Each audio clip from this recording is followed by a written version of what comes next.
अडियाले के चौक में बैठ के हम लोग जुगते मारें और हर आने जाने वाली का बायोडाटा एक दूसरे से शेयर करें। हमारे जहन में यह भी होना चाहिए कि हमारी माँ बहन इसी गली से गुजरती है। दुनिया में अगर अपनी इज्जत करवानी है, इज्जत क्यों नहीं है कि हम लोग बाहर मुल्क में जाके भी शोधी हरकतें करने लग जाते हैं। ख़त ना लिखता अक़वाम मुत्तहिदा को, वो कोर कमांडर खुद वहाँ पहुँचा होता। हम लोग यही पैगाम जाके अगर मस्जिद मदरसे में देते तो शायद लोग नारे भी लगाते, बड़े पुरतपाक तरीके से इस्तकबाल करके खुश भी होते। लेकिन हमारा उस तरीके से पैगाम दुनिया तक ना पहुँचता जिस तरीके से ये यूनिवर्सिटीज़ से पहुँचेगा। उसकी वजह क्या है कि आपके मुस्तकबिल के इंजीनियर, डॉक्टर, आर्मी ऑफिसर, वकील, police officer, assistant commissioner, deputy commissioner इन कॉलेजेस और यूनिवर्सिटीज से निकलते हैं और हमने इन पे फोकस नहीं किया। यही वजह है कि आप लोग जब भी मैदान में निकल के एहतजाज करते हैं खत्म नबूवत के लिए तो आगे एक लोकल SHO भी सुनने को तैयार नहीं होता, क्योंकि उस तक आपका पैगाम पहुंचा ही नहीं है। जब वो तालिब इल्म था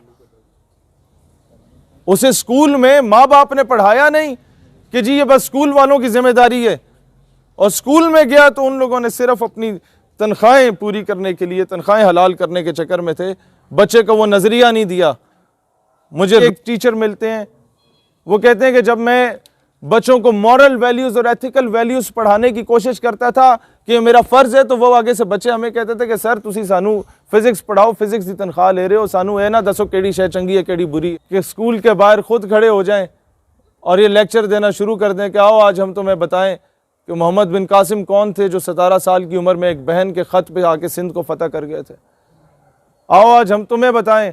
अगले दिन दूसरे स्कूल के बाहर खड़े होके कि बच्चों सुल्तान सलाहुद्दीन अय्यूबी कौन थे कि जब शाम से काफिला गुजर रहा था और मुसलमानों को तजलील का निशान बना के कहा गया सलेबी जर्नैल की जानिब से कि कहाँ है तुम्हारे नबी मोहम्मद, बुलाओ उन्हें कि तुम्हारी मदद को आएँ। तो उस वक़्त जब अय्यूबी को यह पैगाम पहुँचा तो वो गैज़ व गज़ब से खड़ा हो गया और उसने कहा अल्लाह मुझे तब तक मौत ना दे जब तक मैं 2 काम ना करूँ। नंबर 1 जब तक मैं बैतुल मक़दस को फतह नहीं करता, और नंबर 2 जब तक मैं इस गुस्ताख सलेबी जर्नैल से बदला नहीं लेता। बैतुल मक़दस फतह हुआ तो तमाम सलेबी जर्नैलों को लाइन में बिठाया गया और उन्हें पानी पिला के अमान में ले लिया गया कि तुम हमारे बराबर के जर्नैल हो, हम तुम्हें कुछ नहीं कहते। लेकिन जब उस जनरल बुर्निस की तरफ नज़र पड़ी तो कहा वो तुम थे जिसने कहा कहाँ है तुम्हारे नबी मोहम्मद, लो देखो रसूल अल्लाह ने अपने गुलाम को भेज दिया है। जब पता चलेगा कि एक चीफ ऑफ आर्मी स्टाफ ऐसा हुआ करता है तो मुस्तकबिल में किसी भी इस्लामिक कंट्री के चीफ ऑफ आर्मी स्टाफ को किसी खत वसूल होने का इंतजार नहीं होगा, वो पहली कश्मीर पहुंचा हुआ होगा।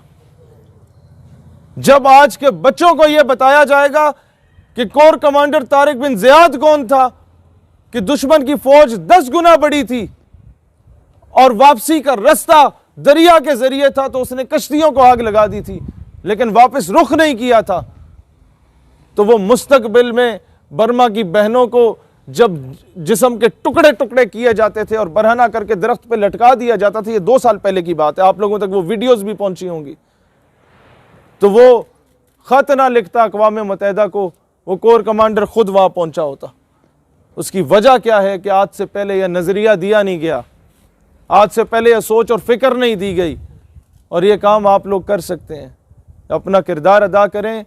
नहीं तो याद रखिएगा जो दस्तक कल इराक में दी गई थी कि माँ बहन किधर है तुम्हारी, फिर सीरिया में दी गई जहाँ मासूम बच्चों पर तेज़ाब फेंका गया, जो फिर उसके बाद जॉर्डन में दस्तक दी गई और फ़लस्तीन में दी गई, फिर कश्मीर के साथ हुआ, पीछे पाकिस्तान रह चुका है।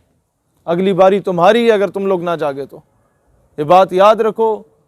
मैं मिसाल उन्हीं के फ्रीडम फाइटर की देता हूँ। फिडेल कास्ट्रो कहता था कि अगर तुमने अपने ज़मीर का सौदा किया तो ये सौदा तुम्हारा नहीं है, ये नस्लों का सौदा कर रहे हो तुम। तो इन नस्लों को उस जहनी ग़ुलामी से निकालने के लिए बजाय इसके कि अडियाले के चौक में बैठ के हम लोग जुगते मारें और हर आने जाने वाली का बायोडाटा एक दूसरे से शेयर करें, हमारे जहन में यह भी होना चाहिए कि हमारी माँ बहन इसी गली से गुजरती है। हमने कोई अगर ऐसी हरकत करता है तो उसको रोकना भी है, और उस बहन के सर पे दुपट्टा भी खुद देना है, उसका एहतराम भी खुद करना है। एक बात याद रखिएगा, वो जो कहते हैं ना कि हेल्थ लॉस्ट तो समथिंग लॉस्ट और वेल्थ लॉस्ट तो फिर भी थोड़ा बहुत आपका नुकसान होता है, बट कैरेक्टर लॉस्ट तो एवरीथिंग लॉस्ट। ये बात याद रखिएगा, मुसलमान अपने किरदार और इखलाक से पहचाना जाता है। दुनिया में अगर अपनी इज्जत करवानी है, इज्जत क्यों नहीं है कि हम लोग बाहर मुल्क में जाके भी शोधी हरकतें करने लग जाते हैं। ये सही बात है, उन्हें जाके बोलो कि तुम लोगों की ये औकात ही नहीं है कि हम तुम्हारी तरफ नज़र उठा के भी देखें। अपना मेयार बरकरार रखो। तुम्हें पता होना चाहिए कि तुम लोग जिनको फॉलो कर रहे हो उन लोगों ने दुनिया पे हुक्मरानी की थी, तो तब जाके आप दुनिया को आंखों में आंखें डाल के जवाब देने के काबिल होंगे, बजाय इसके कि कोई अंग्रेज़ देखे तो एवी चापलूसी करो, sir ji how are you.